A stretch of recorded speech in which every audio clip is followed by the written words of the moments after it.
Hey everybody, today we're going to start trying to make sure that you can play all your major and your minor chords all over the neck and understand how to do that. And we're going to use the CAGED sequence. And if you don't know the CAGED sequence, this will be a little tutorial on how to understand it. It's very easy and it's a very quick way of learning many chords across the neck in a very systematic way.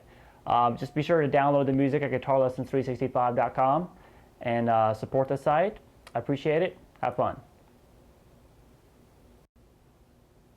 Okay, so before we get down to really analyzing how to memorize all these major and minor chords across the neck in a system, let's talk about what a CAGED sequence, where it actually comes from. If you take an A major chord, just a basic A major open position chord, it's one of the first things everybody learns. If you take that, you can see that this bottom note actually names, it's the root note, it's A. It's a 5-string chord. If we take every single one of these notes in the chord and move them up 1 fret, which means all these notes in the 2nd fret have to go up to the 3rd fret. And the 2 open strings, which is the 1st string and the 5th string, they have to become 1. So what you have to do is move this up to the 3rd fret and then bar your 1st finger from that 1st string all the way across to the 5th string. And you have now the same chord form, but basically just moved up. And now this root note becomes a B flat. So it's still a major chord since we kept the same shape, but it's now a B flat major chord because of the root note. When I move this up to B on the 5th string, it's a B major chord. Up to the C, C major chord. So whatever note that is, it names the chord, but it's always a major chord form. So this is basically, you can play this on find every single major chord in music just by taking those notes up the 5th string to start repeating yourself. Now, that is why they named this form A. So every single one of these chord forms that you can see on the download that you can get at guitarlessons365.com that goes with this lesson, you'll see that we have a C major chord. And if you take a C major chord and hold it, in order to move every single one of these notes up 1 fret, we can move this up, but we have the 2 zeros there, so we have to have a finger back there for those.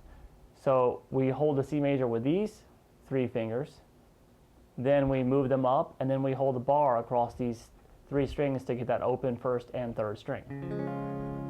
And now this root note has become a C sharp. So now it's a C sharp major chord, or D flat, whatever you want to call that note. And then a D major, E flat major, E major, F major, just whatever the note. Once again, the root note is on the 5th string.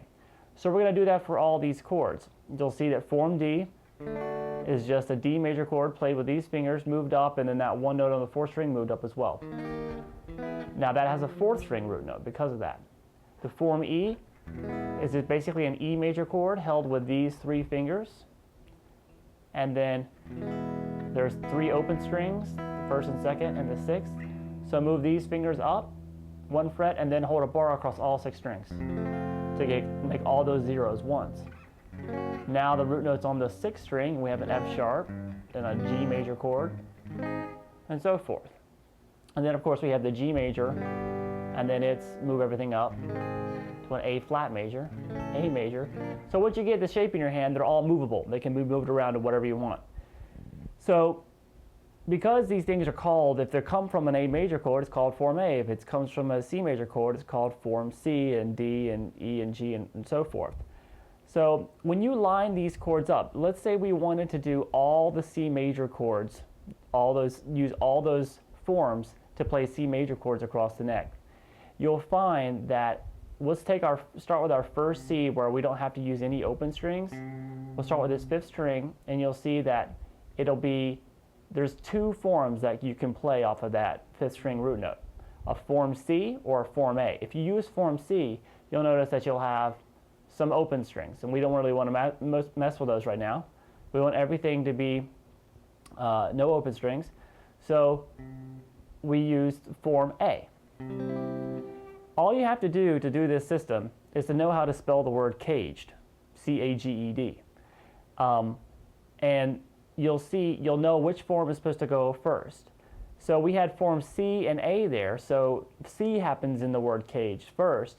However, we couldn't use that because it was open strings, just for this method at least. So we used form A, and that gave us our first caged sequence C major chord. Then if now we want to play C majors all over the neck. All you got to do is keep spelling the caged sequence. After form A, we have form G, because C, A, G. So you can see that in the printout there, our form G is a G major chord, basically. Here, moved up to the root note that's a 6-string root note. So you need to find C on the 6th string, and then just hold that form G there. And there you go. You've got your next available C major chord. First one, and then second one. Then we go from form G to form E, of course. That's the next letter in the word caged. And you have, the E uses a 6-string root note as well, so it's going to share the same root note, but you'll notice that these notes are behind that root note, and these are going to be in front of it. And that is from an E major chord, moved all the way up to the root note on C, and you have your next available C major chord. After form E comes form D. Now, form D is a 4th string root note, so you need to find C on the 4th string, which is always going to be just, here's the octave shape, so it's a really easy way to find it. It's going to be 2 frets up. So if you have a C on the 6th string, go up 2 frets and skip a string, and then you'll have another C, 1 octave higher. And then you hold that form D chord, which is just a D major chord, moved up the neck. And that's our next available C major chord. And then now we can go and play an octave higher than where we started. We wanted to start with form C, but we couldn't since it was open strings. So now, since we couldn't do it up there, it'll now be the last chord that we do. And that is a 5th string root note. So we're basically at this C right here, 1 octave up from the one we started at. And you hold that root note with your pinky and then play form C. You can see a C major chord there spelled in the thing. You can tell it's a C major chord moved up. All right, so we have form A to G to E to D to C. You can keep going if you want, but you should just be able to go forwards and backwards through all your C's. And then do the same thing, say, okay, now I'm going to do G majors. You find your first available G, which is here on the 6th string. First available G on these 3 root note strings. And this is, you can use form G or E, right? Well, we don't want to use form G because it will require open strings in this case. So we're going to start with form E, and then following that will be, they always go in the same order, form D, then form C, form A, and form G. Oops, sorry. All right, it gets a little tight up there. So, and then go back up and just do as many chords as you can. And then all that you have to do is all those root notes now have a minor equivalent. Form A major also has a minor. Form G also has a minor.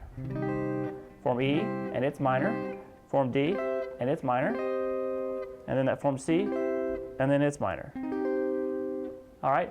So use these chords, learn to play them, the majors up and down and the minors up and down, and it's a very quick way of learning a bunch of major and minor chords all over the neck in very useful voicings.